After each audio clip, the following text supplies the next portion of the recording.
Deltas, marais, rivières et grandes plaines inondées forment un trait d'union essentiel entre le milieu aquatique et le milieu terrestre.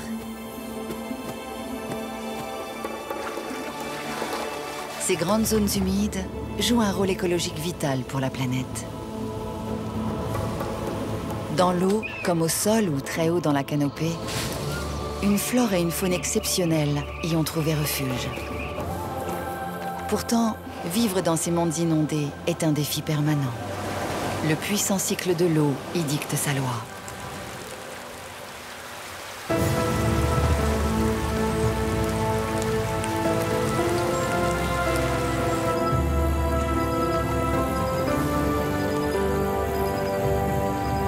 Au Gabon, dans le parc national du Luango, gorilles, éléphants, hippopotames et autres espèces vulnérables doivent s'adapter aux périodes où les crues envahissent tout et à celles où l'eau peut manquer.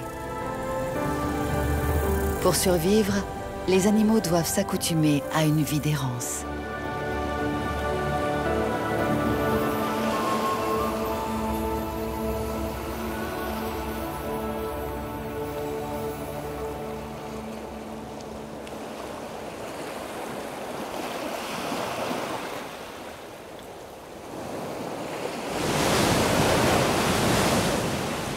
La côte sauvage gabonaise est au mois de juillet le théâtre de rencontres rares et insoupçonnées.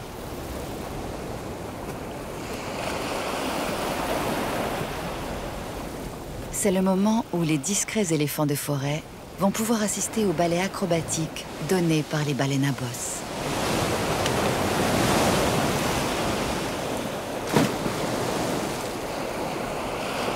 Le parc national du Luango est ainsi le seul endroit au monde où les géants de la Terre et ceux de l'océan peuvent se rencontrer. Situé au sud-ouest du Gabon, il couvre 1550 km². Depuis la côte atlantique jusqu'au premier contrefort du bassin du Congo. Dans cette région équatoriale soumise à une longue saison des pluies, les crues et les décrues façonnent inlassablement toute une mosaïque d'habitats.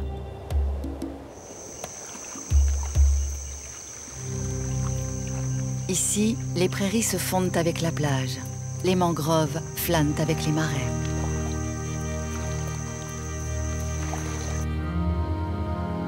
Le Luango est l'un des rares lieux sur Terre capables d'offrir une concentration d'écosystèmes aussi variés. À l'ouest, savanes et prairies côtières succèdent aux mangroves et aux lagunes. Forêts inondables et forêts de terre ferme s'étirent vers l'est. Enfin, au sud, s'étend le royaume des grands marécages.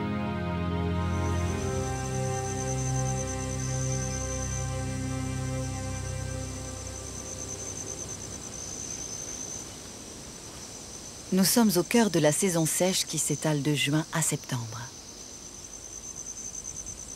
Les savanes côtières sont les premières à en souffrir. Leur sol sableux ne retient pas une seule goutte d'eau. En quelques jours, l'herbe a grillé. Ces savanes n'ont plus grand-chose à proposer aux herbivores. Le groin collé au sol, les plus beaux cochons du monde ont de plus en plus de mal à dénicher les bulbes ou les larves dont ils sont friands. Les potamochères vont rapidement devoir changer de secteur.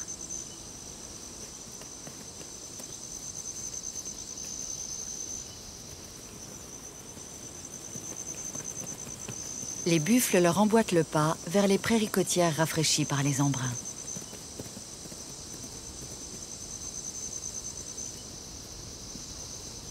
Au risque de rater l'exode, un couple de retardataires s'autorise une pause. C'est la période idéale pour l'accouplement.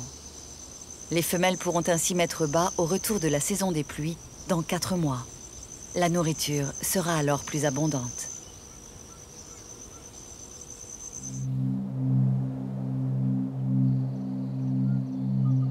Fin juillet, les nuages passent sans verser une seule goutte.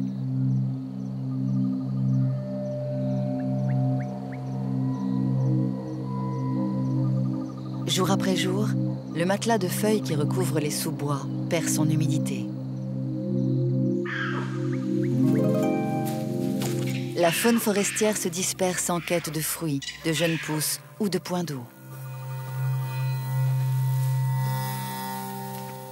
Les éléphants de forêt qui boivent 100 litres d'eau par jour vont devoir s'approvisionner ailleurs.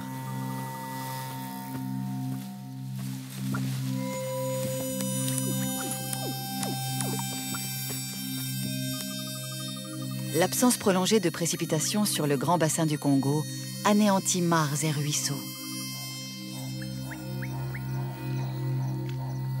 En août, ils disparaissent dans les forêts des terres hautes.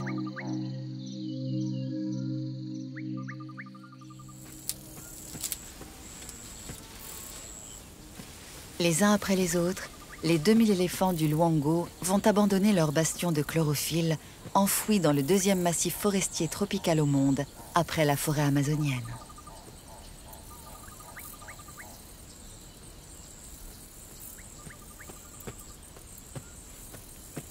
Ils partent rejoindre les prairies inondables et les marécages du sud.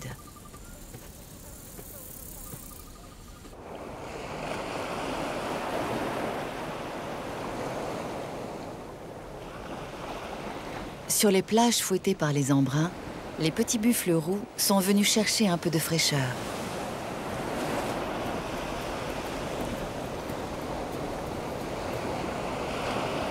Ici, la limite entre les milieux marins et les milieux terrestres est impossible à tracer. Ainsi, en saison sèche, la mer et les poissons profitent de la faiblesse des cours d'eau pour s'engouffrer dans les rivières, tandis que les petits buffles roux viennent tremper leurs pieds dans les flots océaniques et brouter les végétaux des plages.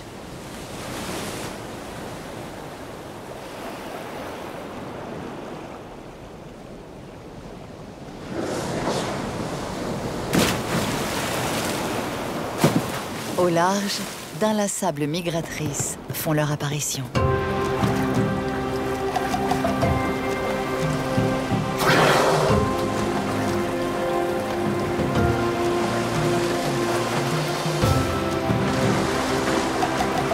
Plus d'1 millier de baleines à bosse font étape sur ces côtes durant leur migration entre l'Antarctique et l'Arctique. Elles viennent s'accoupler ou donner naissance à leurs baleineaux dans ces eaux chaudes de la côte ouest africaine.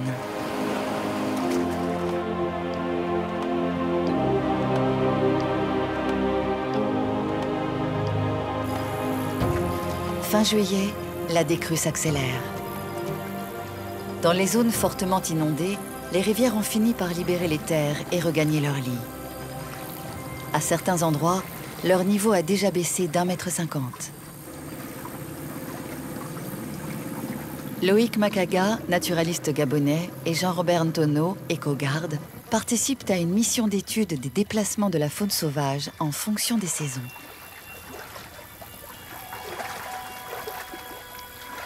Les hippopotames sont de retour dans ces rivières bordées de prairies où repousse une herbe abondante.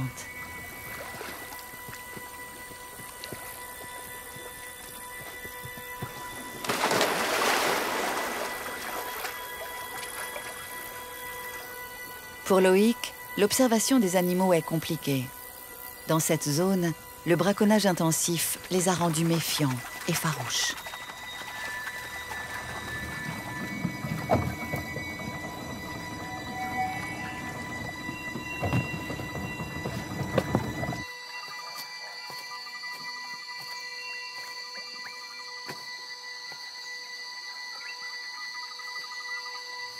Donc on peut dire que toute cette végétation a poussé lorsque les eaux ont tari. Et lorsqu'on arrive ici en saison de pluie, et lorsque le niveau d'eau est très élevé, on peut naviguer ici avec un bateau. Voilà. Donc en saison de pluie, tout ça s'est inondé. On peut le vérifier par le niveau d'eau dans les arbres. Comme ici, on peut bien distinguer le niveau d'eau en saison de pluie. La même chose ici, là. Donc on peut voir les algues. La présence de ces algues peut témoigner que cet arbre durant les 9 mois dans l'année, restent dans l'eau. Voilà. C'est quand même assez profond.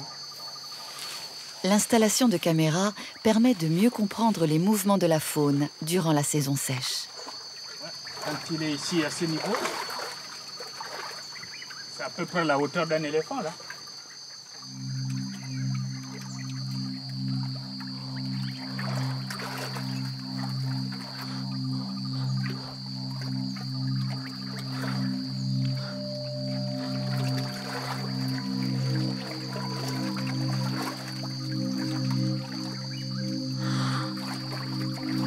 Les images confirment que de nombreux pachydermes ont abandonné la forêt pour gagner les prairies naissantes.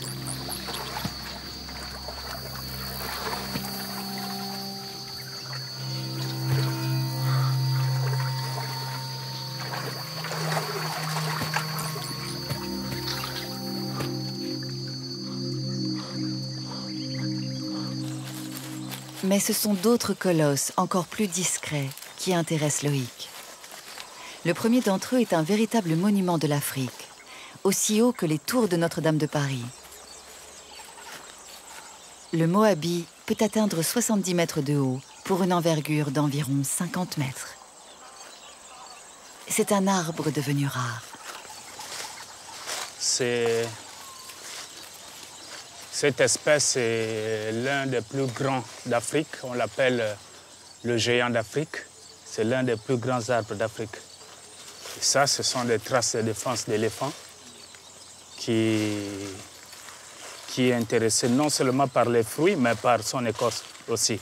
Lorsqu'une branche se détache, et le plus souvent, elle est complètement mangée par les éléphants au sol. C'est une espèce qui pousse dans les vieilles forêts secondaires et pas très éloignées des zones marécageuses. Le bassin du Congo abrite d'autres géants, eux aussi fragiles et menacés.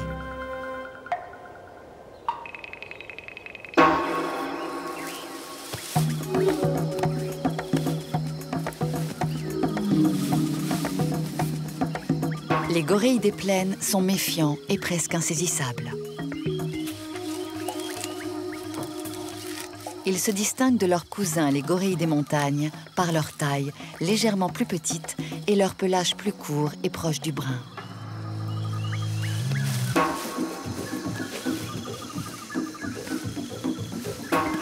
Ils se déplacent discrètement en famille. Cette mère et son petit ont quitté leur nid très tôt pour déambuler en forêt à la recherche de nourriture.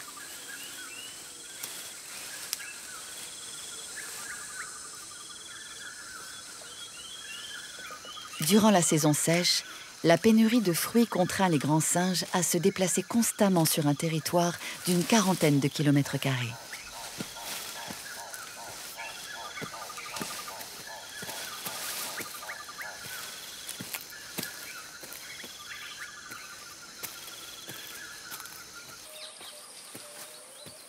Loïc a de plus en plus de difficultés à suivre leurs traces.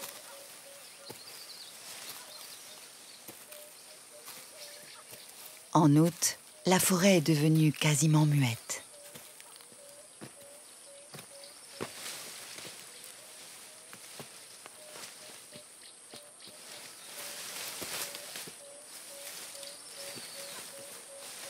Cet amas de feuilles et de branches repliées à 3 mètres au-dessus du sol est le nid d'un grand mâle.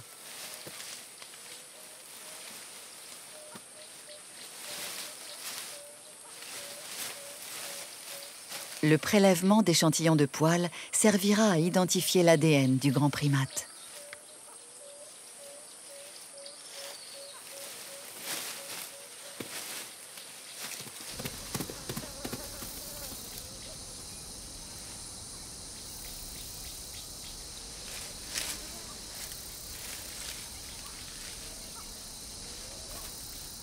Durant les pics de sécheresse, les gorilles rejoignent les marécages où poussent amarantacées et cypéracées, comme ces papyrus.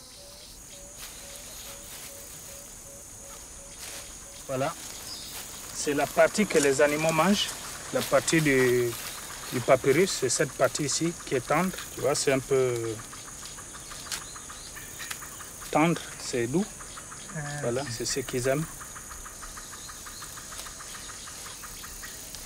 La décrue est une aubaine pour les gorilles. Habituellement inaccessibles, les herbes aquatiques sont désormais à portée de main.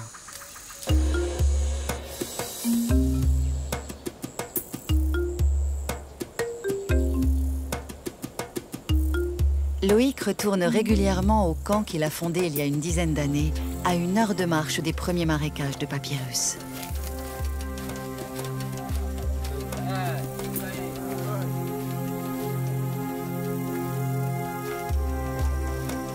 Des scientifiques anglais, allemands et français s'y relaient pour étudier la faune exceptionnelle du Luongo.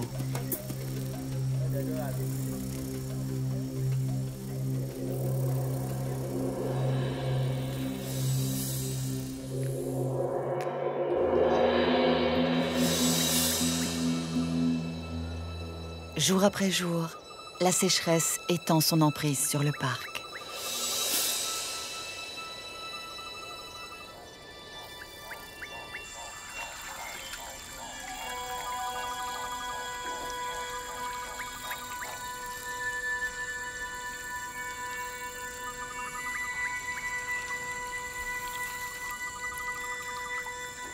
Ces flaques de vase seront de parfaites pouponnières pour les larves de moustiques et un spot idéal pour les martins-pêcheurs malaquites.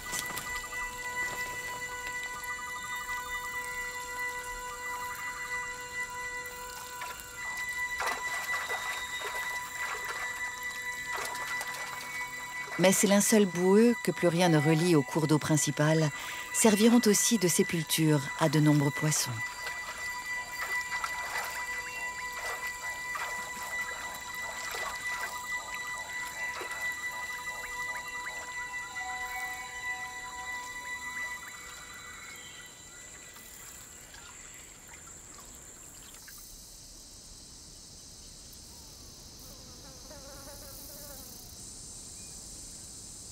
Faute de précipitations, les sols argileux affichent des signes inquiétants. Mais les apparences sont trompeuses. Si leur peau craquelle, leurs entrailles, riches de ce limon charrié par les crues, restent humides et extrêmement fertiles. En quelques jours, ces terrains défoncés par le passage des éléphants deviendront prairies.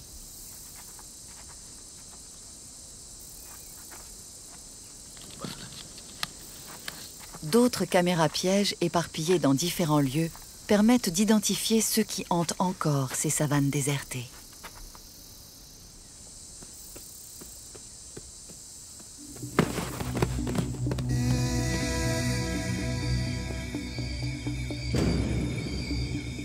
C'est la nuit que l'activité se fait plus intense. Après de longues marches, la plupart des animaux ont fini par rejoindre les zones marécageuses où l'herbe a germé dans la boue.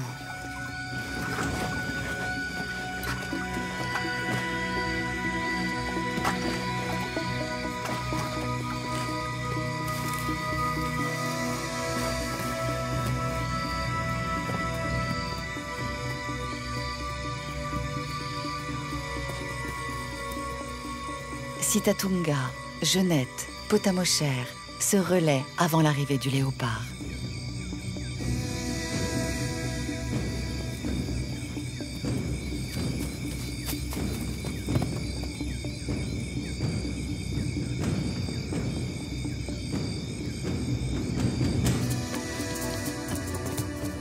Dans la moiteur du petit matin, les images encore embuées révèlent l'entrée en piste des primates qui ont préféré passer la nuit à dormir à l'abri des prédateurs, perchés dans les branches. Comme les gorilles, les cercocèbes à collier blanc raffolent des papyrus. Mais déjà, les troupes se remettent en marche vers le sud.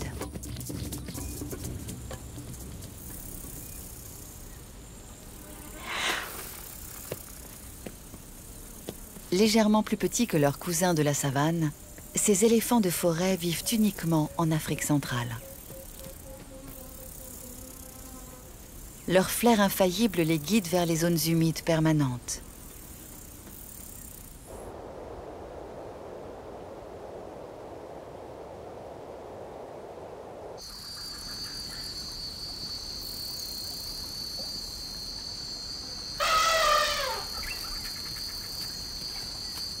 Dans ces oasis marécageuses, ils trouvent aisément la centaine de kilos de végétaux dont ils se nourrissent quotidiennement.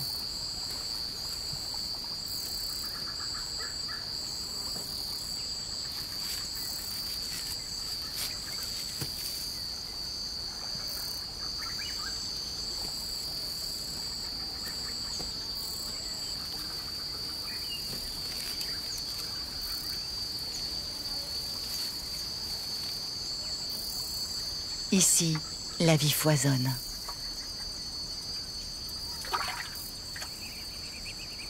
Les oiseaux migrateurs sont de retour. Les tisserins colonisent les branches des palétuviers le long des grands marais. Le temps des amours est venu pour ces experts du tissage.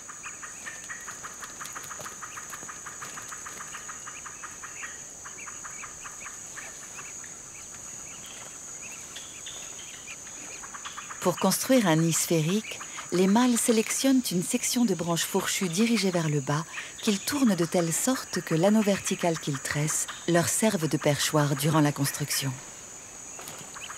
La compétition est rude et nombre de nids seront abandonnés faute de femelles consentantes.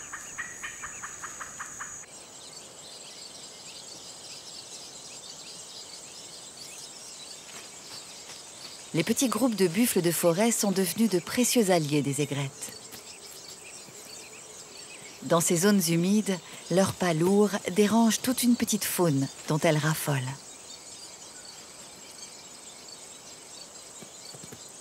C'est le temps de l'abondance et de l'insouciance pour les jeunes buffles.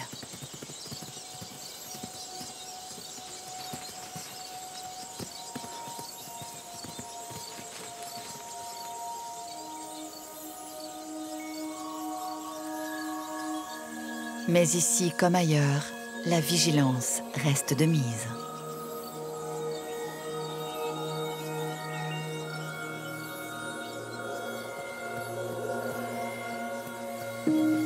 Attiré par la concentration d'espèces qui se sont établies dans cet Éden, le léopard a quitté l'entrelac sombre des sous-bois pour chercher un nouveau poste d'affût. Il attendra patiemment la discrétion qu'offre la nuit pour passer à l'attaque. Les potamochères ont du souci à se faire.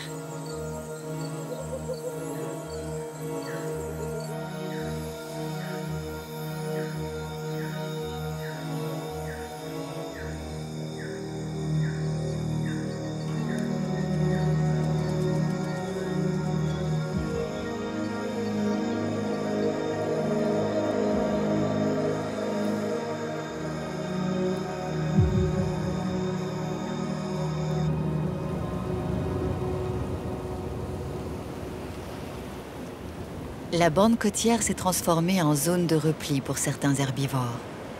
Mais même ici, le léopard rôde.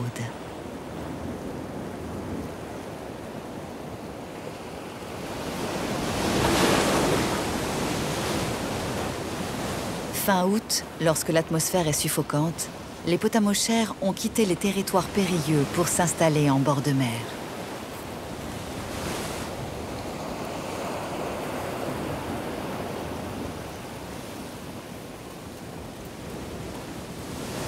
Ils reviennent écumer les plages de sable.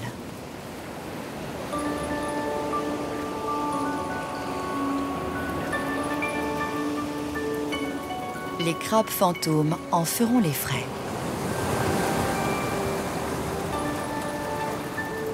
Ils sont en état d'alerte, cernés par les petits requins d'un côté et de voraces omnivores de l'autre.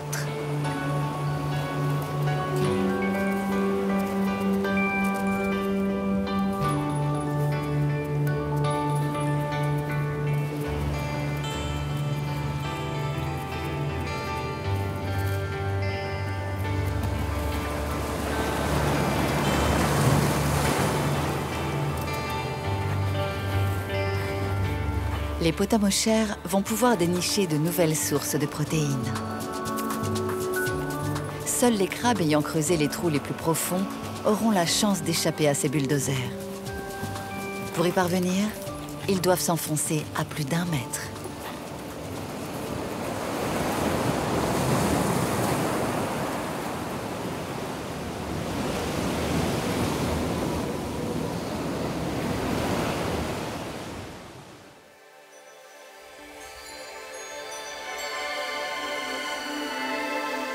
4 pleines lunes se sont succédé depuis les dernières grandes pluies. Fin septembre, leur retour imminent va tout chambouler.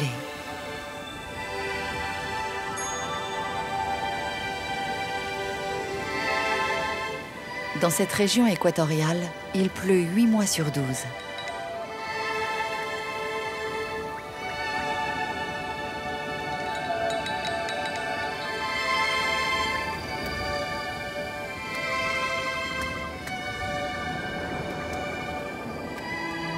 En octobre, les premières averses vont inonder les terres, mais c'est en décembre que le déluge sera le plus intense.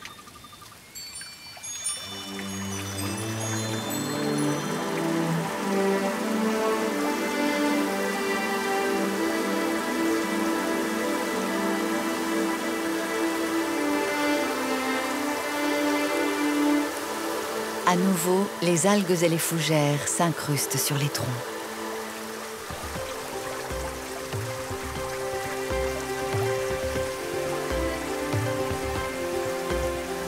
En quelques jours seulement, l'eau engloutit les prairies.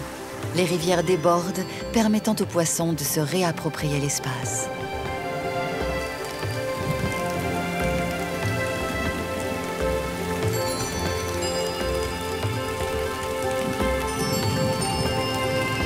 Chaque année, près de 2,50 m d'eau se déverse sur le Luango.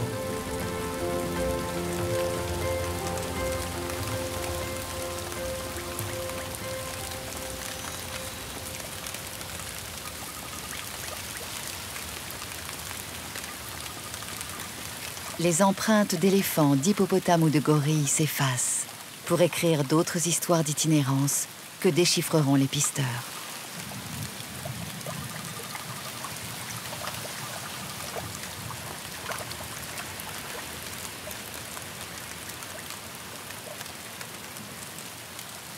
L'eau s'infiltre dans chaque pore de cette terre, entraînant au passage l'indispensable limon qui enrichira les plaines en s'y déposant.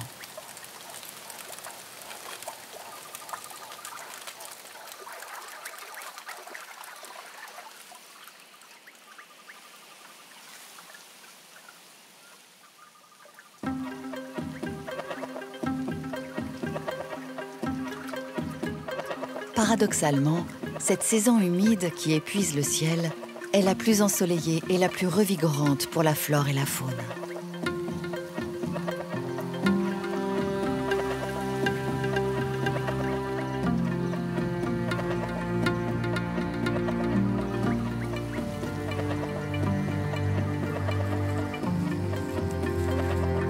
L'eau va nourrir la terre et favoriser la fructification.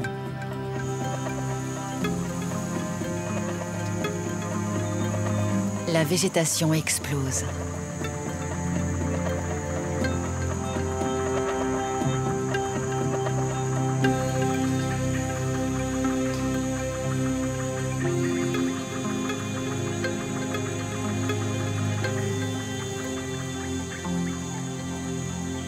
Les arbres, abreuvés d'eau et de lumière, se parent de fleurs avant d'offrir à profusion les fruits tant attendus.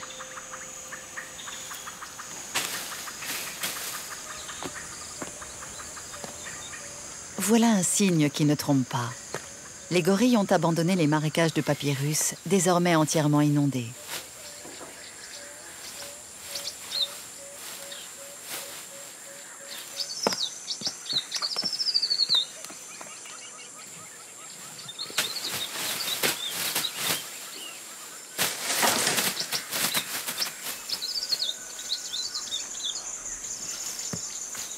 Quand 180 kg de muscles déboulent à grande vitesse, il vaut mieux éviter de s'aventurer dans les parages.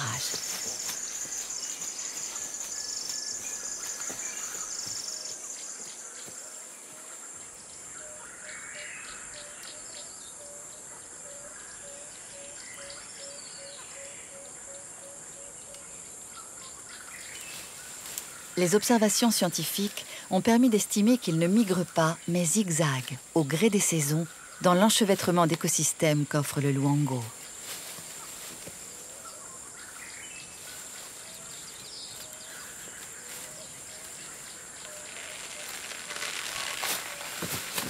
La vigilance du grand mâle est inébranlable, car les fruits mûrs tombés au sol attirent les intrus et sont l'objet de nombreuses convoitises.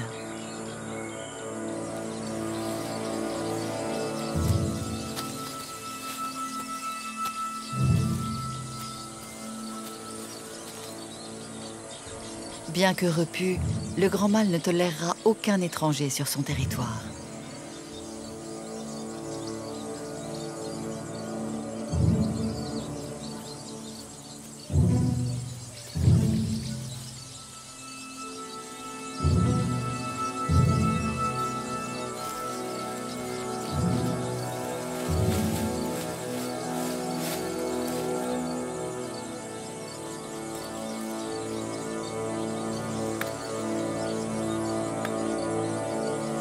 Le puissant parfum des fruits fermentés a taquiné l'odorat d'un éléphant. Ce poids lourd est une menace potentielle pour les tout-petits.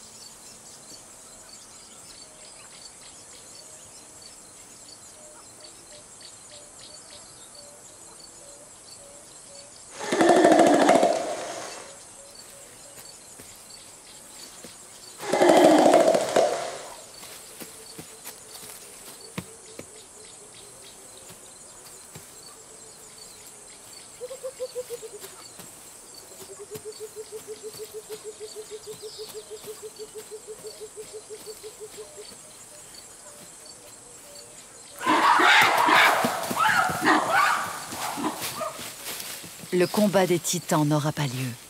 Le grand primate n'est pas seulement intimidant, ses morsures peuvent être féroces.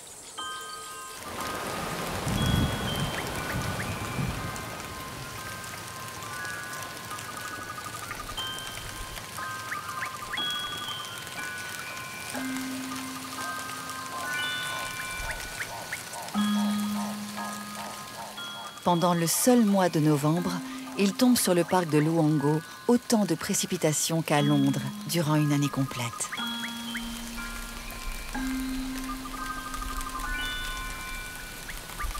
Rapidement, les rivières sorties de leur lit noient les prairies riveraines.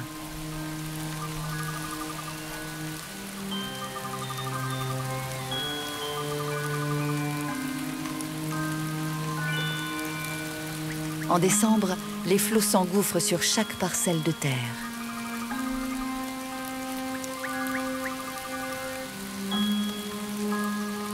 Les étangs se reforment.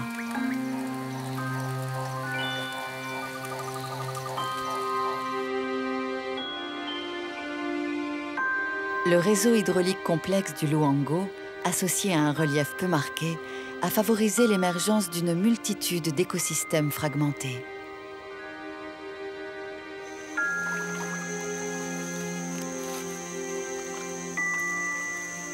Au cœur de ce monde englouti, les éléphants ont un impact considérable sur leur habitat.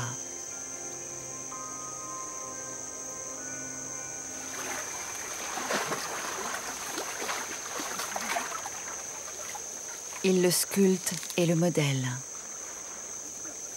labourent le sol de leur piétinement.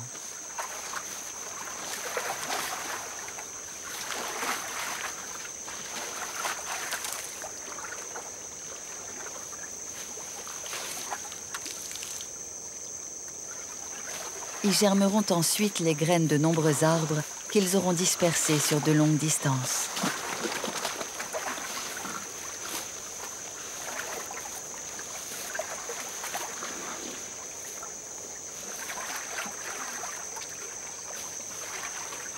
Dans ce labyrinthe végétal, les pachydermes ouvrent les pistes qu'utiliseront d'autres animaux. À grande échelle, ce sont les jardiniers de cette forêt pluviale.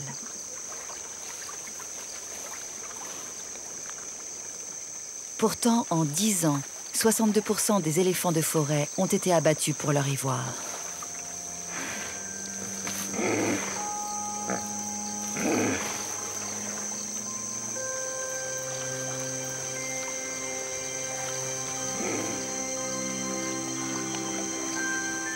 Leur extinction est annoncée pour 2025.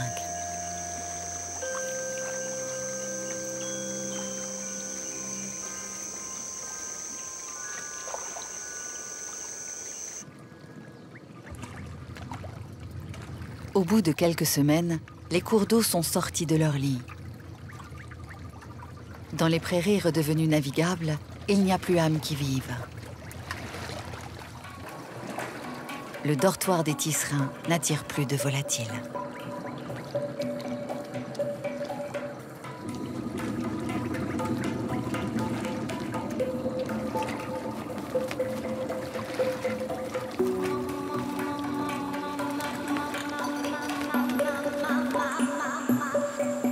Les crues n'ont aucun impact sur ces espaces sablonneux qui agissent comme un véritable buvard.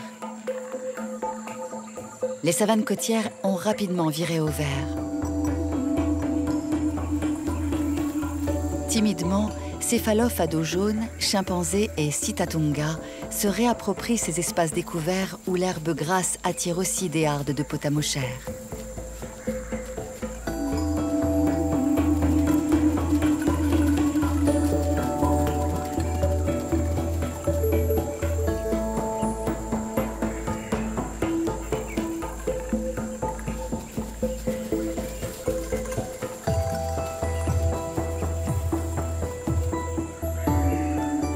Les femelles gestantes vont enfin pouvoir se reposer, pendant que leurs congénères ratissent chaque recoin de la forêt en quête de protéines.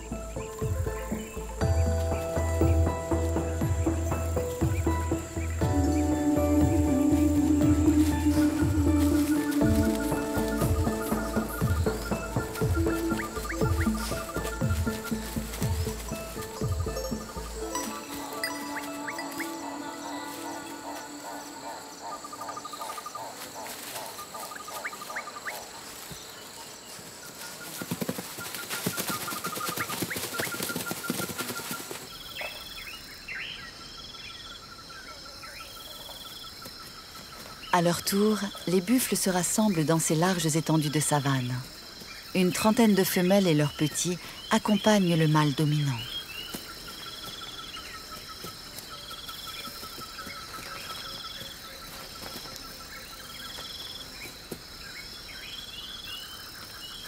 Les pique-bœufs à bec jaune retrouvent leur monture et se délectent des parasites qui pullulent sur la peau de leur hôte.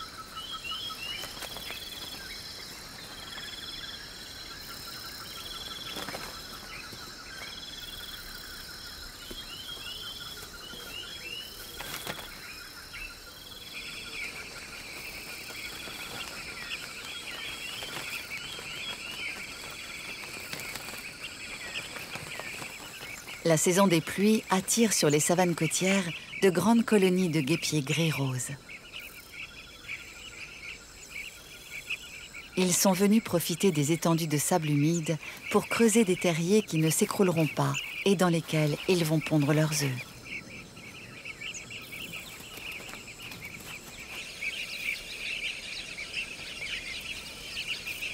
Ces oiseaux migrateurs se disperseront en février pour s'enfoncer dans les lointaines profondeurs du bassin du Congo.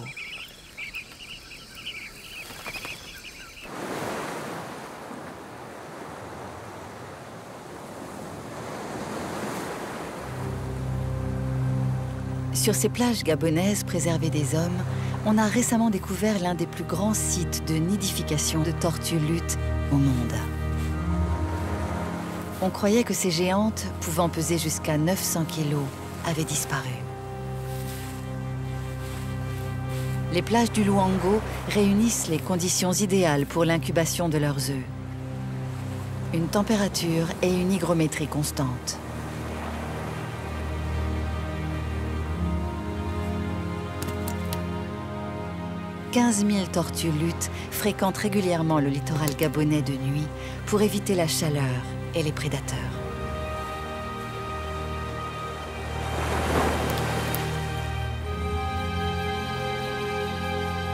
Pendant leur séjour africain, elles retourneront au moins 2 ou 3 fois sur ces plages, libérer une centaine d'œufs avant de repartir vers l'inconnu.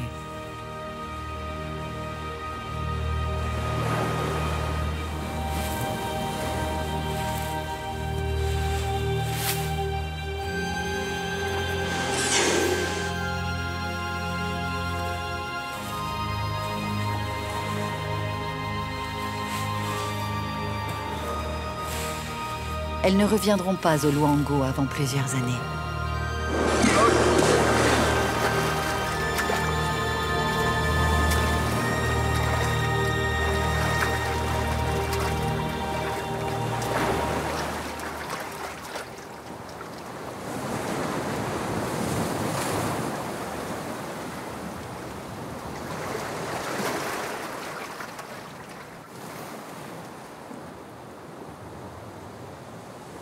Enterrés à plus d'1 mètre sous terre, les œufs de tortue sont loin d'être à l'abri. Ce nid a été pillé dans la nuit. Les crabes fantômes sont les voleurs d'œufs les plus voraces, mais cette fois, le responsable est un varan orné.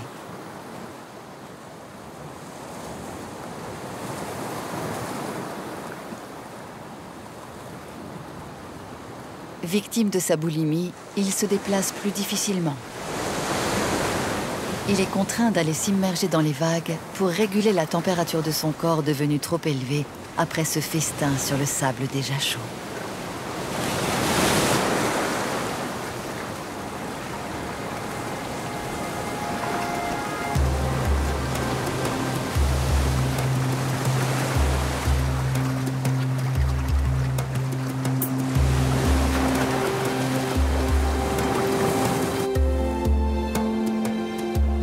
Entre le long cordon littoral sableux et les forêts côtières, les lagunes gonflées par plusieurs semaines de précipitations sont remplies à ras-bord.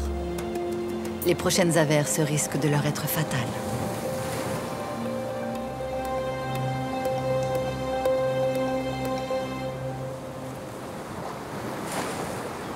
Si les changements climatiques ont rendu le calendrier des grandes pluies incertain, quand elles s'annoncent enfin poussées par le vent du large, leur intensité promet de bouleverser la topographie du Luango.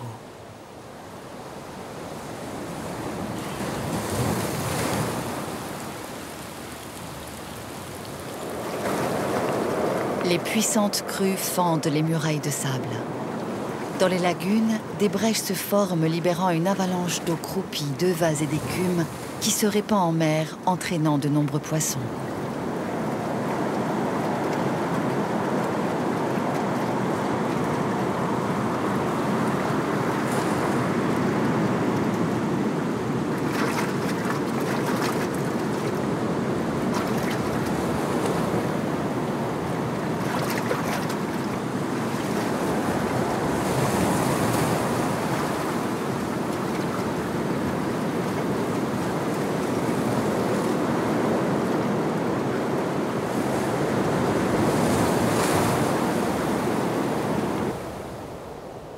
Les lagunes, dont les fonds sont plus hauts que le niveau de la mer, se sont entièrement vidées de leurs eaux nourries des tanins de la forêt.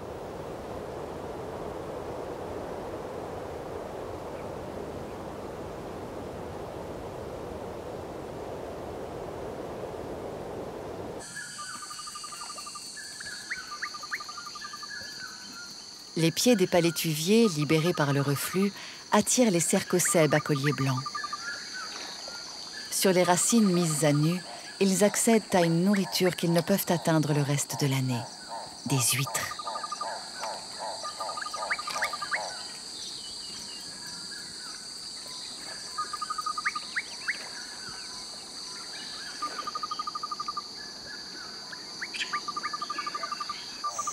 Livrés à eux-mêmes dans ces lagunes instables, les jeunes crocodiles vont devoir s'adapter aux fluctuations du niveau de l'eau et aux quantités de poissons disponibles.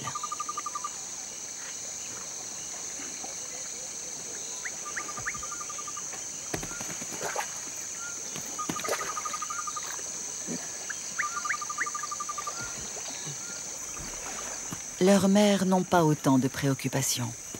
Leur territoire de chasse s'étend à l'océan, bien au-delà des mangroves. Dans cet environnement en perpétuel mouvement, le périophthalme est l'un des rares individus à ne pas souffrir des variations de niveau de l'eau. Il est capable de passer facilement d'une lagune à l'autre.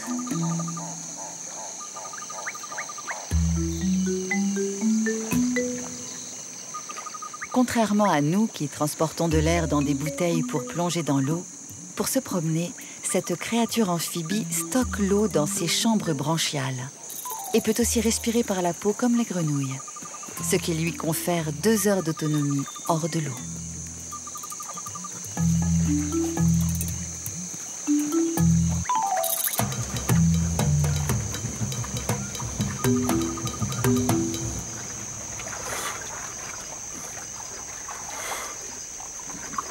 C'est au tour des forêts côtières de regorger de fruits. Les éléphants le savent.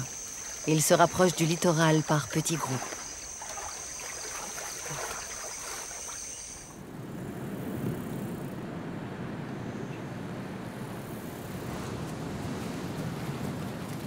Les géants de la terre s'invitent alors sur les hautes plages, où poussent des pelouses pionnières. Sur ces langues de sable fouettées par le vent, les éléphants ne se contentent pas d'herbes. Ils sont aussi friands de feuilles d'iboga, aux vertus euphorisantes.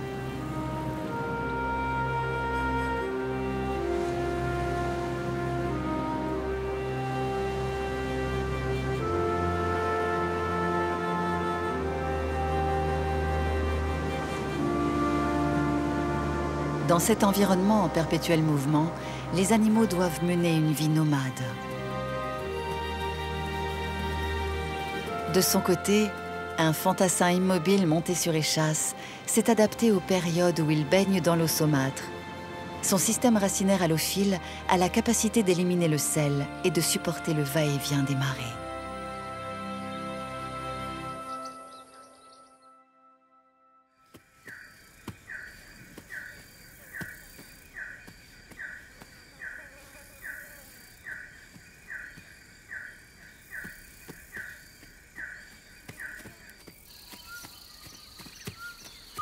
Fin novembre, sous l'effet des rouleaux qui ramènent inlassablement du sable, les lagunes côtières se sont refermées en moins de 3 jours et se sont remplies d'eau douce. Elles attirent alors les hippopotames.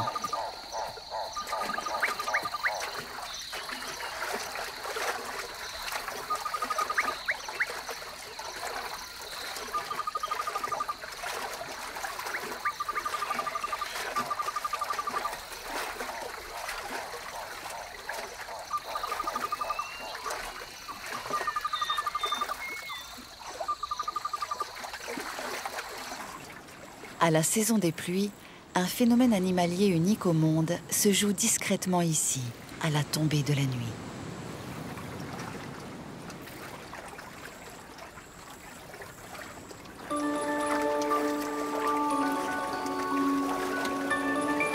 La virée nocturne de ce poids lourd de plus de 2 tonnes qui quitte la lagune pour plonger en mer est un moment rare, presque insaisissable.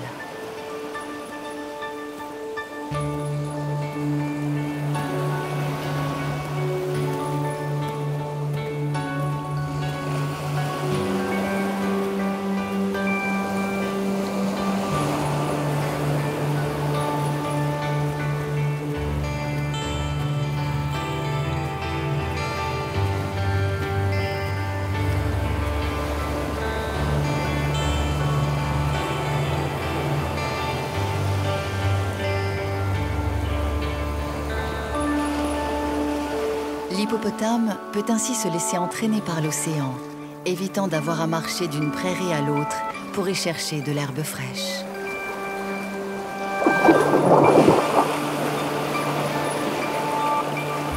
Pour ces mammifères équipés de clapets nasaux qui les rendent étanches, l'eau salée n'est pas un problème. Elle leur procure même une meilleure flottabilité.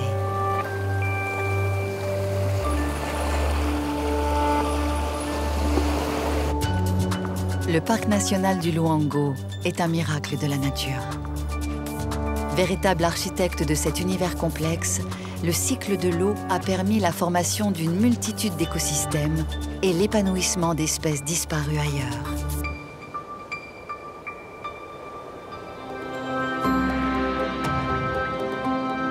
Ici, les hommes ont établi un pacte de non-agression avec la nature. Mais pour combien de temps ? Cette grande zone humide est vulnérable, convoitée pour son pétrole, son bois et ses autres richesses naturelles.